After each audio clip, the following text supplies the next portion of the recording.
Cubit-cubitan bermula daripada keganasan cubit-cubitan, tolak menolak, pukul-pukulan. Itu biasa. Ataupun melalui emosi dan perasaan.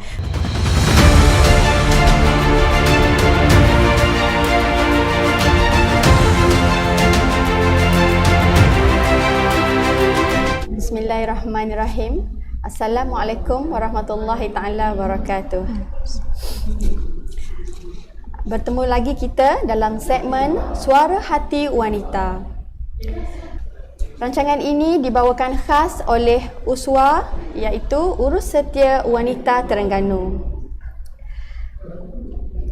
Kali ini kita telah memilih topik yang berbunyi sayangkan isteri, tangan-tangankan. Sayangkan anak, tinggal-tinggalkan. Biasanya kita dengar sebaliknya, tapi hari ini kita bawakan tajuk yang lebih mencabar untuk diulas dan dikupas oleh panel kita hari ini yang dibawakan khas, iaitu konsultan syariah kita, Puan Aisyah Rosli, Aisyah Management Consultant. Beliau telah 5 tahun dalam bidang guaman dan berumur 29 tahun. Berdasarkan statistik Jabatan Perangkaan Negeri Terengganu, sebanyak 4,403 kes penceraian yang telah direkodkan pada tahun 2018 dengan purata 12 kes sehari. Banyak tu ya. Jadi di sini kita telah mempunyai panel dan saya akan ajukan beberapa soalan yang berbangkit untuk kita sama-sama mendapat input, info dan pencerahan yang lebih baik dengan rujukan yang betul. Saya terus kepada soalan ya, Puan. Macam yang kita tahu ya, wanita ni dia sering dikaitkan dengan bermacam-macam isu keganasan rumah tangga. Biasanya wanita dan kanak-kanak lah. Yang orang lelaki kita jarang kan dengar. Betul. Jadi sebelum saya nak bercakap panjang, saya suka kalau dapat penjelasan apakah yang dimaksudkan dengan keganasan rumah tangga itu sendiri. Okey. Bismillahirrahmanirrahim. Assalamualaikum warahmatullahi wabarakatuh. Salam sejahtera kepada sahabat-sahabat di luar sana, dan semoga pada hari ini Soal Hati Wanita memberikan info yang terkini dan dapat digunakan untuk masa hadapan. Apa itu keganasan rumah tangga? Saya rasa semua orang memahami apa itu keganasan rumah tangga. Keganasan rumah tangga ini bermaksud kelakuan ganas sama ada terhadap pasangan atau bekas pasangan atau kepada anak-anak tersebut. Okey, tetapi kena melihat kepada bentuk keganasan. Keganasan ni biasanya bermula dari segi dua cara. Yang pertama dari segi psikologi dan yang kedua dari segi fizikal. Keganasan itu berlaku memang normally memang dua sahaja, itu secara psikologi dan secara fizikal. Okey, kalau kita nak kata dari segi psikologi, apa keganasan dari segi psikologi? Keganasan dari segi psikologi lebih kepada dalaman. Dalaman iaitu dari segi cubit-cubitan, bermula daripada keganasan cubit-cubitan, tolak menolak, pukul-pukulan. Itu biasa. Ataupun melalui emosi dan perasaan. Tetapi secara fizikal memang kita akan nampak secara didera ataupun berlakunya lebam-lebam di tangan. Kesan tu kita nampak. Kesan itu kita memang akan nampak secara fizikal lah. Terima kasih, jelas kat situ. Baik, seterusnya ya, saya mewakililah wanita, isteri ya. Nak tahu juga sebenarnya yang dikatakan keganasan rumah tangga, fizikal dan mental, apakah bukti yang diterima mahkamah untuk si isteri ini membuat tuntutan apabila pergi ke mahkamah dalam membuat tuntutan macam tu? Okey, sekiranya berlaku keganasan rumah tangga, seseorang isteri itu yang pertama dia kena bertindak bijak. Yang pertama membuat medical report Okey, contoh pada hari tersebut berlakunya pertengkaran di antara suami isteri. Pihak isteri perlulah pergi kepada yang pakar, iaitu pegawai perubatan, untuk mendapatkan laporan perubatan bahawa dia didera oleh suami tersebut. Oh, pengesahan daripada doktor. Pengesahan daripada medical report dulu yang pertama. Yang kedua, barulah kita pergi buat aduan di balai polis yang berdekatan untuk sebarang tindakan dan rujukan kepada pihak mahkamah sekiranya ingin memfailkan sesuatu perceraian. Itu sahaja biasanya.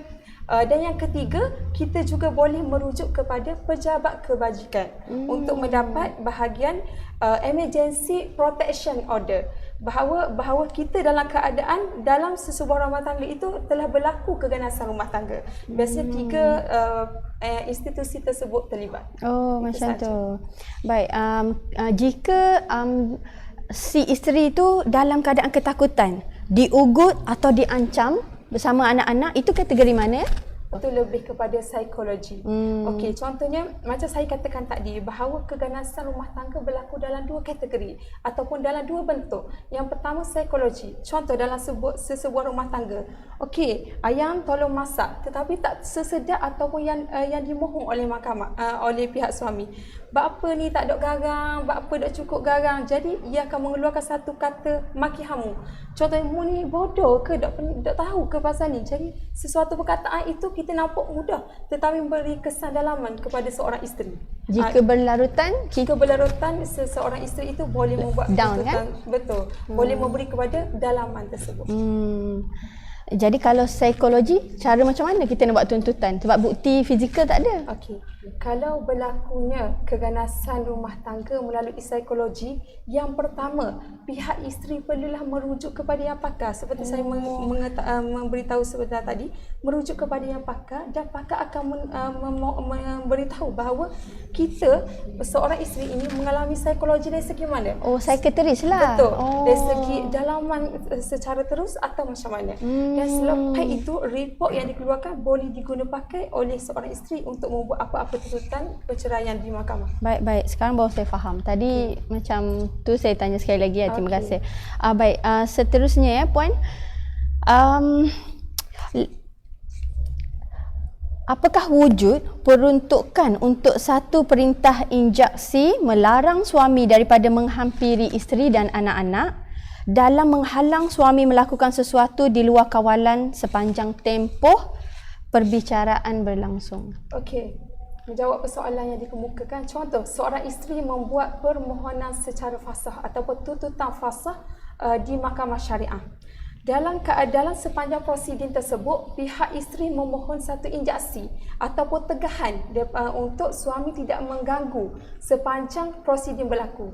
Pihak isteri boleh memfailkan di bawah Seksyen 130 Enakman Keluarga Islam Terengganu, iaitu seorang suami di bawah penganiayaan. Okey, jadi perintah itu akan dikeluarkan bahawa suami tersebut tidak boleh mengganggu isteri tersebut sehingga prosedur selesai. Sehingga keluarnya perintah pembubaran ataupun fasah berlaku oleh mahkamah. Itu yang pihak isteri boleh memohon kepada pihak mahkamah lah. Elakkan gangguan kan? Benar. Sebab kita tak tahu, lagi tak habis dia akan cuba. Baik. Seterusnya, apakah bila suami telah dijatuhkan hukuman, ialah di bawah kanun keseksaan dan di bawah akta keganasan rumah tangga, pihak isteri masih boleh ke failkan tuntutan cerai ke atas suami tu? Okay, walaupun pihak suami ni disabitkan apa-apa kesalahan, pihak isteri sekiranya ingin memohon perceraian secara baik ataupun fasah, dan ada beberapa kategori perceraian di dalam mahkamah syariah, pihak isteri boleh membuat tuntutan lagi walaupun si suami masih dalam ataupun telah disabitkan di bawah kanun keseksaan. Betul. Macam tu. Masih boleh ya? Masih boleh. Baik, seterusnya, adakah masalah mental menghadapi skizofrenia dibolehkan seseorang isteri itu memohon penceraian secara fasah? Okey, permasalahan mental, kalau kita tengokkan isu terkini kan, di Bacuk, Kelantan, seorang suami membunuh anak tersebut dan dilomorkan garang. Dan kalau disahkan ataupun dilaporkan di akhbar bahawa suami tersebut menghadapi mental, masalah mental dan berkemungkinan mengikuti ajaran-ajaran yang tidak sepatutnya lah berdasarkan hukum syarab. Itu berdasarkan contoh lah. Okey, berbalik kepada soalan, adakah permasalahan mental? Okey, contohlah seseorang suami tersebut menghadapi masalah mental. Seseorang isteri boleh dan memang boleh menuntut perceraian secara fasah tertakluk di bawah Seksyen 50 juga, iaitu sekiranya suami ini menghidapi apa-apa permasalahan mental, seseorang isteri boleh menuntut fasah di mahkamah syariah mengikut daerah-daerah berkenaan lah. Dan untuk pengetahuan juga ada satu kes yang saya handle permasalahan mental, iaitu seorang isteri dia menuntut fasah ke atas seorang suami disebabkan permasalahan mental. Okey, mental ini contohnya seorang suami itu disahkan mental. Okey, kita nampak seseorang suami itu tidur bersebelahan je dengan kita. Nampak macam normal Macam waras saja, normal, tetapi dalamannya hanya kita sebagai isteri je yang memahami. Dari segi perlakuan si suami tersebut semakin hari semakin berubah, semakin hari berubah daripada kewarasan, di luar kewarasan lah. Okey, lama-lama pihak isteri mengesam perkara tersebut dan membawa suami tersebut ke bahagian pakar perubatan dan disahkan menghadapi masalah mental. Dan disebabkan berterusan dan pihak suami tersebut juga mendapat bisikan bahawa perlu membunuh isteri ataupun membunuh anak dalam keadaan tertentu. Contohnya pada tidur malam, kadang-kadang si suami itu bangkit untuk tengok anak dalam keadaan pegang pisau. Dan si isteri dalam keadaan sama, isteri dah memantau dan alhamdulillah diselamatkan. Dan untuk menyelamatkan keadaan tersebut, si isteri memohon perceraian secara fasah di atas alasan tersebut. Baik. Memandangkan Puan telah menyebut pasal fasah tadi, di sini saya ada sedikit info lah nak bagi tahu. Tadilah sambil-sambil berborak tadi dengan Puan, fasah ni dia ni berkaitan dengan bukan fasah, sebenarnya jika anda dizalimi, maksudnya dipukul ke atau diancam mentalnya, ini duduk dalam Seksyen 50 tadi kan? Seksyen 50 enactment Undang-Undang Keluarga. Okey. Cuma bila kita dah berlaku benda tu, kita bawa ke hadapan, ya, kita nak menuntut, kita akan menuntut fasah, begitu? Okey, dekat sini kita nak penjelasan lebih tentang fasah tu. Boleh Puan? Okey. Fasah ini mengikut perundangan Islam, iaitu pembubaran perkahwinan lah, yang dibubarkan oleh hakim ataupun qadi syar'i sendiri. Okey, sekiranya seseorang jika mengikut perundangan Islam, seseorang isteri boleh memohon fasah ke atas seorang suami, dan mengikut perundangan undang-undang seorang isteri boleh membuat tuntutan fasah atas alasan-alasan yang telah digariskan di dalam perundangan dan enakmen negeri-negeri tersebut. Seperti tadilah contohnya masalah mental, ataupun si suami telah tidak memberi nafkah selama 4 bulan atau ditinggalkan 3 bulan 10 hari, ya? 3 bulan itu lebih kepada taklik. Taklik. Itu taklik. Kalau fasah ini kepada alasan-alasan yang munasabah. Contohnya ia membawa lebih kepada kemudaratan. Fasah ini lebih kenapa kita inginkan hakim syar'i ini membubarkan sesuatu perkahwinan? Kerana sekiranya diteruskan perkahwinan tersebut, ia akan memudaratkan antara pasangan tersebut ataupun membawa efek kepada anak-anak tersebut. Itu sebenarnya fasah. Fasah ni lebih kepada penderaan, ya. Sekali lagi saya tekankan, sebab saya sendiri pun tadi salah rupanya taklik, ya, kalau kena tinggal 3 bulan 10 hari tu. 4 bulan 10 hari. Jadi 4 bulan berturut-turut. Berturut-turut? 4 bulan. Ya, tanpa jumpa sekali pun. Maksudnya berterusan lah dalam masa 4 bulan tu kan. Tak jumpa langsung. Okey. Baik-baik. Jelaslah kat situ. Baik, dari segi pengalaman lah, saya suka kalau Puan boleh berkongsi dengan kita semua. Mungkin ada kes-kes yang menarik perhatian atau yang meninggalkan kesan yang boleh dikongsikan dengan kita hari ini, mungkin? Boleh sangat. Okey, sepanjang masa tahun 2018 saya pernah handle satu kes tuntutan fasah. anak guang saya ini ialah seorang isteri lah dan bekerja sebagai seorang guru. Dan dia menuntut fasah atas alasan si suami selalu memukul pihak isteri, sehingga pada asalnya si isteri ini menjalani kehidupan kita macam normal lah, kehidupan kita yang boleh melihat dunia ini dengan mata yang boleh dibuka lah. Tetapi apabila selalu dipukul secara berterusan sehingga yang membuatkan disahkan ada ketumuran di otak dan disahkan buta sepanjang hidup. Dan sekarang pun alhamdulillah tuntutan fasal tersebut telah berjaya dibuktikan. Dan yang penting, yang bijaknya anak guang saya ini, yang pertama, masa setiap kali suami tersebut pukul, dia mengambil video.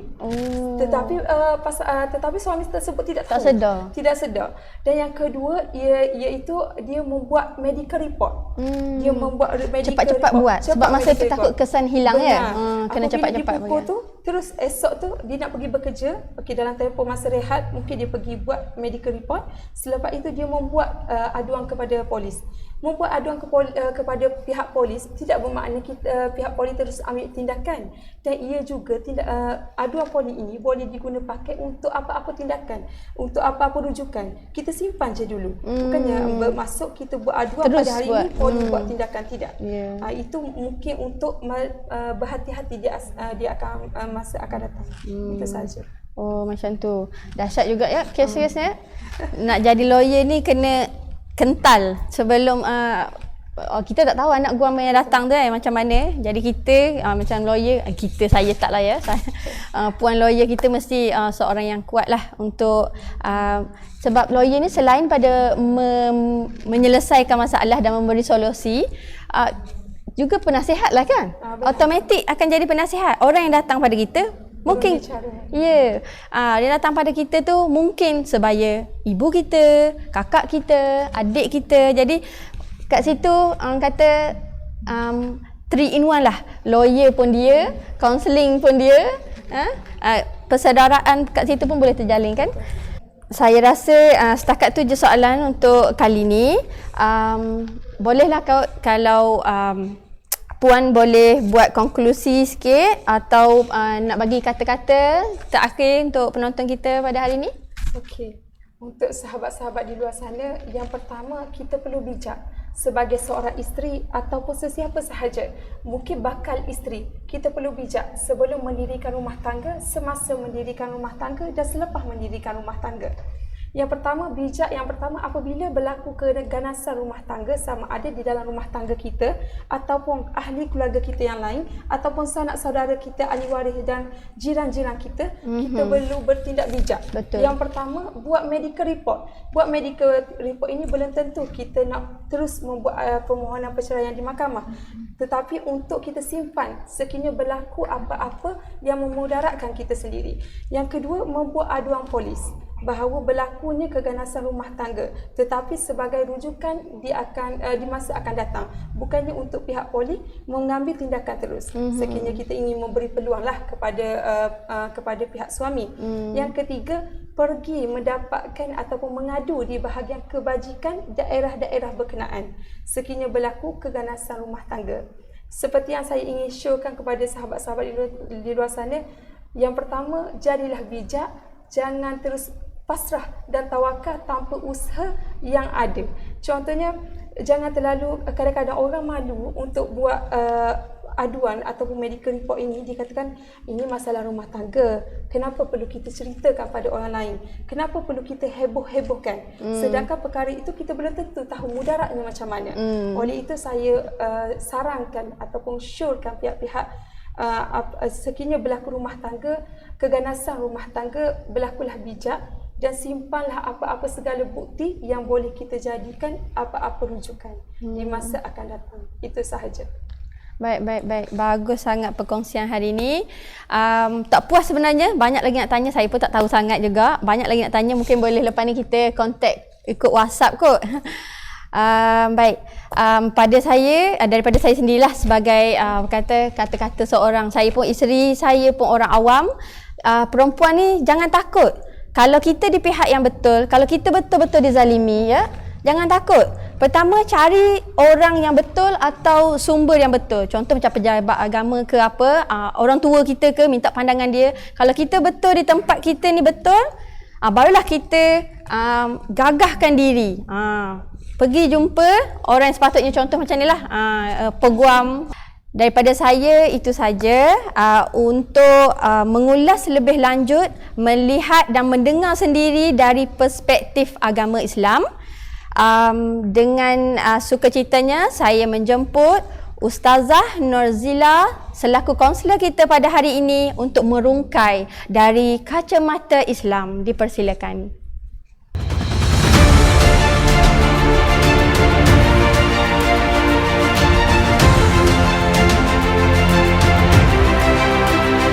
Bismillahirrahmanirrahim. Assalamualaikum warahmatullahi wabarakatuh. Alhamdulillahi rabbil alamin.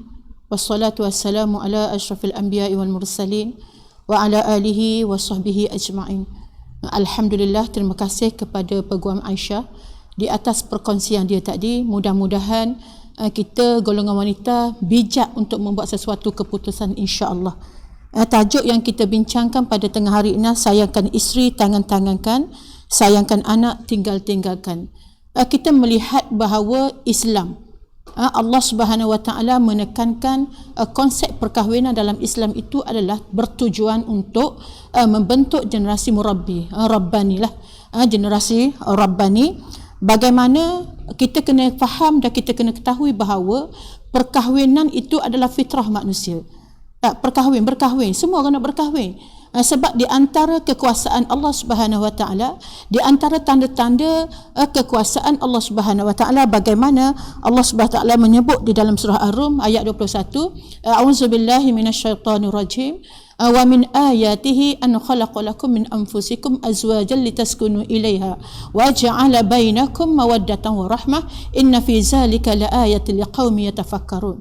Kita melihat di sini sebenarnya perkahwinan ini adalah sesuatu yang bahagia. Tak, bila sebut berkahwin itu adalah fitrah. Rasulullah sallallahu alaihi wasallam bersabda yang bermaksud siapa yang mampu berkahwin tetapi dia tak mampu berkahwin, dia tak nak berkahwin, Rasulullah mengatakan bahawa falaisa minni, bukan di kalangan aku. Jadi sebenarnya perkahwinan itu adalah suatu benda yang sangat mulia di dalam Islam. Jadi kita jadikan perkahwinan itu suatu yang menyeronokkan. Sebab tu Allah Ta'ala sebut dah, di antara kekuasaan Allah juga, Allah jadikan manusia itu berpasang-pasangan. Allah jadikan manusia itu berpasang-pasangan untuk apa? Mawaddatan warahmah, untuk berkasih sayang dan juga memahami antara satu sama lain. Sebablah itu bagi suami dan bagi isteri, lelaki, wanita yang belum berkahwin, kita mesti bersedia untuk menuju gerbang perkahwinan. Kita mesti buat persediaan dari segi ilmu, dari segi mental, dari segi fizikal. Sebab apa? Sebab perkahwinan itu sendiri adalah dalam erti kata kita nak menuju kepada baiti jannati, rumahku, syurgaku. Jadi oleh kerana bila sebab itulah Nabi SAW menyebut sangat di dalam satu hadis bagaimana ciri-ciri nak pilih isteri, ciri-ciri nak pilih suami itu sudah diajar oleh Rasulullah SAW. Bagaimana dalam satu hadis, bagaimana Rasulullah SAW bersabda, iza ja'akum man tardawna dinahu wa khuluquhu fazawwijuh. Maka sekiranya datang kepada kamu seorang lelaki yang baik akhlaknya, yang comel, yang juru, fasawijuh, maka berkahwinlah, terimalah lamaran tersebut. Sebab apa Nabi kata? Sekiranya kamu tak menerima lamaran daripada lelaki yang baik, agama yang sempurna, maka nescaya akan berlaku kepada kamu fitnah yang besar dan kejahatan yang berpanjangan. Na'udzubillah. Sebab itulah kita melihat betapa besarnya kes penganiayaan dan sebagainya. Kerana mungkin di sana itu tidak ada dalam erti kata dalam perkahwinan yang sebenarnya yang diajar oleh Islam. Kadang-kadang kita nak kahwin ni sebab rasa suka-suka je, rasa seronok nak kahwin tak. Apa rasa nak bercerai, kita bercerai. Jadi kita tak jadikan perkahwinan itu sebagai matlamat untuk mencari keredaan daripada Allah Subhanahu Wa Taala. Jadi kita kena berhati-hati, dan kita kena faham betul-betul. Sebab matlamat kita kena ingat apa yang kita buat di atas muka bumi Allah Subhanahu Wa Taala ini semuanya akan dipersoalkan oleh Allah. Sama ada kita nak duduk seorang ke, kita nak berkeluarga ke, kita nak punya anak ke, kita nak apa-apa saja, kita kena ingat semua itu adalah di bawah pemerhatian Allah Subhanahu wa taala. Bagaimana kita melihat Rasulullah sallallahu alaihi wasallam. Maknanya bila kita ada anak, kita mesti ada di situ kasih sayang. Memang naluri ibu bapa ni dia menyayangi anak dia. Peliklah kalau mak ayah tak sayang anak. Tak peliklah kalau tengok anak, sebab kita kahwin ni nak anak. Betul tak? Kalau tak kahwin, kalau kita kahwin setahun tu orang tanya dah, butin pelamin ke? Contohnya maknanya naknya anak. Tak? Jadi maknanya bila dapat anak tu kita kena jaga betul-betul amanah ya Allah Ta'ala berikan kepada kita. Sebab kita kena ingat, suami kena ingat isteri adalah amanah, anak juga adalah amanah. Bukan nak suka-suka je. Tak? Sebab itulah bila kita melihat anak dan isteri kita sebagai amanah, insya-Allah kita akan jaga dengan cara yang terbaik. Bagaimana Rasulullah sallallahu alaihi wasallam dia mengajar kita cara nak pilih isteri juga. Suami nak pilih isteri, nak isteri comel tak? Nak hak putih, hidung macung, kadang-kadang nak comel tak? Sebab memanglah Nabi sallallahu alaihi wasallam pun pesan tak? Kahwin perempuan kerana 4 perkara dah. Yang pertama kerana cantiknya, yang kedua kerana nasabnya, keturunannya, yang ketiga kerana hartanya, yang keempat kerana agama. Tapi Nabi SAW sebut apabila kita pilih agama taribat syadak, maka kamu akan itu adalah pilihan yang tepat. Sebab tu guana-guana pun mesti ada agama di hadapan. Orang kata agama pun super, tak super. Tak, orang agama tak super sebab kita memang fitrah kita dah. Fitrah manusia ni ada masa dia tenang, ada masa dia marah. Tak, sebab itulah perlunya kepada kewalan emosi dan sebagainya. Subhanallah. Sebab itulah bagaimana Rasulullah sallallahu alaihi wasallam juga menyarankan suami hak tak kahwin lagi lah. Dak hak kahwin dah tu insya-Allah lah. Mudah-mudahan isteri kita isteri yang solehah, insya-Allah dak. Ya dah rasa-rasa isteri soleh dak tu. Amin. Isteri solehah. Dan ada suami pun insya-Allah suami yang soleh. Maknanya kita nak yang terbaik. Kita nak mahligai yang kita bina itu yang pertama sekali mendapat keberkatan dan juga keredaan daripada Allah Subhanahu wa taala. Sebab itulah ada satu kisah kalau bab anak ini bagaimana Rasulullah sallallahu alaihi wasallam dia tunjuk contoh yang terbaik. Rasulullah ini adalah seorang yang sangat penyayang dan memang mencintai terutama sekali anak-anak lah. Saya Siti Fatimah pun Rasulullah sentiasa duduk dengan dia, sayangi dia. Begitu juga ada suatu hari Rasulullah sallallahu alaihi wasallam dia duduk dekat cucu dia dan dia mencium cucu dia. Ada batu kemudian perbuatan Nabi sallallahu alaihi wasallam tu disaksi oleh Al-Aqra' bin Habis. Aqra' bin Habis kata, ya Rasulullah, aku ada anak 10 orang ya Rasulullah, tapi aku tak pernah pun cium anak aku. Maka Rasulullah sallallahu alaihi wasallam berkata, dia kata siapa yang tidak membelasi orang lain, nescaya dia tidak akan dibelasi. Maknanya kita memang normal lah. Kalau kita nak suruh orang sayang kita, kita mesti sayang orang. Tak, nak suruh orang cinta kita, kita mesti cinta orang. Nak suruh orang buat baik kepada kita, mesti kita tak buat baik kepada orang. Sesuatu itu bermula daripada diri kita. Sebab itulah dalam melayari bahtera rumah tangga ni kena banyak sabar lah. Dan orang lelaki dia manas sikit. Orang puan ni tukang sejuk. Kalau orang lelaki manah, orang puan pun manah, maka jadi bung atom lah, meletup lah. Anak-anak sampai tanah lah dia terajang. Na'udzubillah. Sebab itulah adik-adik, anak-anak muslimat, muslimin, penonton yang dikasihi Allah Subhanahu wa taala, perlunya kita menimbangi hidup kita ini. Sebab itulah dalam keluarga ni kena tengok persekitaran, kena adakan baiti jannati, kena hidupkan dalam rumah tangga kita itu sunnah-sunnah yang diajar oleh Rasulullah sallallahu alaihi wasallam. Biasakan rumah kita itu dengan modio-modio keagamaan. Sebab itu bermula daripada diri kita sebagai ibu dan bapa. Ibu bapa ni memainkan peranan yang penting dalam sesebuah rumah tangga. Macam mana Nabi ajar nak dapat rumah tangga yang sejuk, rumah tangga yang sentiasa dikunjungi oleh malaikat rahmat, maka rumah tangga itu yang pertama sekali mestilah adanya bacaan Al-Quran. Nabi sebut nawiru manazilakum biqiraatil Quran. Hiasilah rumah-rumah kamu dengan baca Al-Quran. Sebab itu tangan tidak ada keberkatan dalam rumah, kita boleh tengok. Kita boleh renew balik apa yang berlaku dalam sebuah rumah tangga, apa yang berlaku dalam perhubungan di antara suami isteri. Lebih-lebih lagi kita sekarang ni diuji oleh Allah Subhanahu Wa Taala dengan media baru. Masing-masing tidak berperanan. Suami tidak berperanan, isteri pun tidak berperanan. Sebab itulah na'udzubillah berlakunya perkara-perkara yang disebut oleh peguam Aisyah tadi. Tak cuba kita bawalah, kita sama-sama ketengahkan perkara-perkara yang baik yang boleh menjadi ikutan kepada masyarakat kita. Sebenarnya kita kena berperanan. Lebih-lebih lagi kita sebuah kerajaan Islam di negeri Terengganu mesti berperanan, mesti ketengahkan iklan-iklan yang menunjukkan baiti jannati. Memang kita kena buat sesuatu, kata orang, kena cari, tapi kita sebagai kerajaan, kita sebagai insya-Allah urus dia wanita, dan kita pun daripada suara hati wanita, kita faham sangat apa yang dikehendaki oleh wanita sendiri. Kadang-kadang orang tanya, Ustaz Zahir, kita ni baik dah tapi suami beken. Biasalah. Kalau suami pun lembut, bini pun lembut, tu berat tu, ada something wrong tak kena tu. Betul tak? Kalau suami lembut, suami kata ayang, isteri kata ayang, I love you tu. Berat tu. Something wrong pada keluarga tu. Na'udzubillah. Kita takut tak jadi apa tak. Jadi subhanallah, dalam hidup kita kena renew balik, tengok, muhasabah. Sebab tu suami isteri kalau tak puas hati benda, kena muhasabah lah. Kena berlapang dada. Hak tu penting. Berlapang dada, terima seadanya. InsyaAllah kita kenal suami kita, dan suami pun kenal isteri dah. Sebab kita nak kahwin, sebelum kahwin tu kita berkenalan dah, kita bertaaruf dah, kita kenal dah. Jarang orang sekarang kahwin tak kenal. Macam orang dulu ialah dah melalui gugu, tapi sekarang melalui perkenalan dia kita kenal. Tapi kadang-kadang Ustaz Zahir masa kenal baik dah, masa kahwin panah barang, sabarlah. Dah air mana, lautan mana yang tidak bergelora. Maknanya hidup kita gitulah. Tapi kena cool, kena sabar, kena tenang. Kalau nak royak benda pun, kalau nak cerita benda ke suami, jangan suami buka pintu, bang, anak, jangan, sabar dulu dah.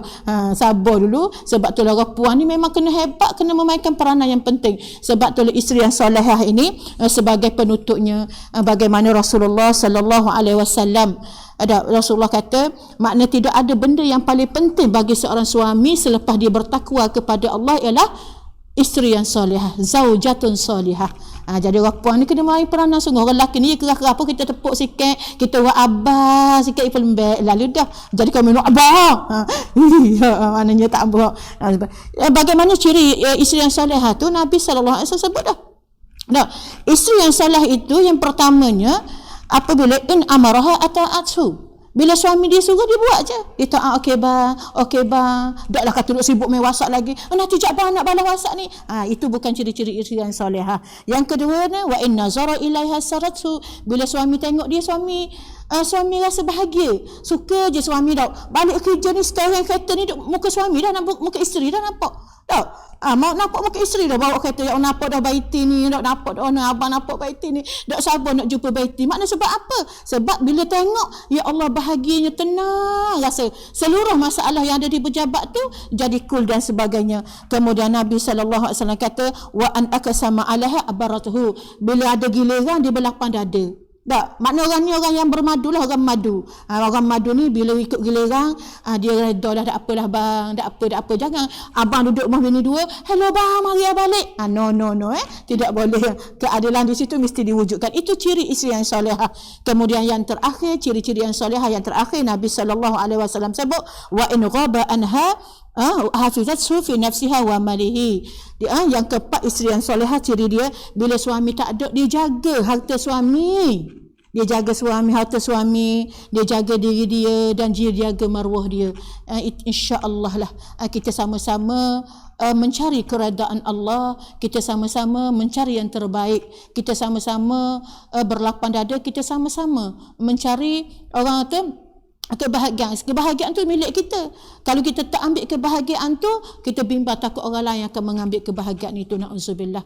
Jadi insya-Allah mudah-mudahan perkongsian kita pada tengah hari ini akan lebih baik, dan bila kita tengok keluarga kita adanya rasa kasih, adanya rasa mawaddah, adanya rasa rahmah dalam keluarga kita, dan kita mesti berjiwa besar. Kita mesti berjiwa besar dan mesti bercita-cita tinggi, bercita-cita untuk bawa keluarga kita ke arah keredaan Allah Subhanahu Wa Taala, dan nak jadikan keluarga kita adalah keluarga misali, nak jadikan rumah kita ialah baiti jannati, insya-Allah. Jangan jadikan rumah kita seperti tanah perkuburan. Nabi marah sangat. Jangan jadikan rumah kita ini al-maqabir, iaitu tanah-tanah perkuburan yang sunyi saja, yang tidak ada di dalamnya bacaan Al-Quran, yang tidak ada di dalamnya bacaan hadis-hadis Rasulullah sallallahu alaihi wasallam. Insya-Allah bila rumah kita sentiasa dikunjungi oleh malaikat rahmat, insya-Allah rumah kita akan rasa bahagia dan rumah kita akan dijaga oleh Allah Subhanahu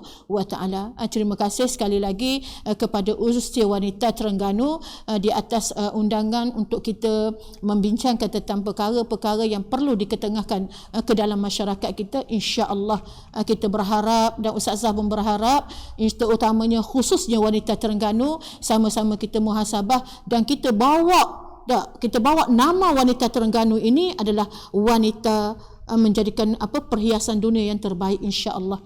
Jadi setakat itu dulu daripada Ustazah. Yang baik daripada Allah, yang lemah itu adalah kekurangan diri Ustazah sendiri. Wabillahi taufiq wal hidayah. Wassalamualaikum warahmatullahi wabarakatuh.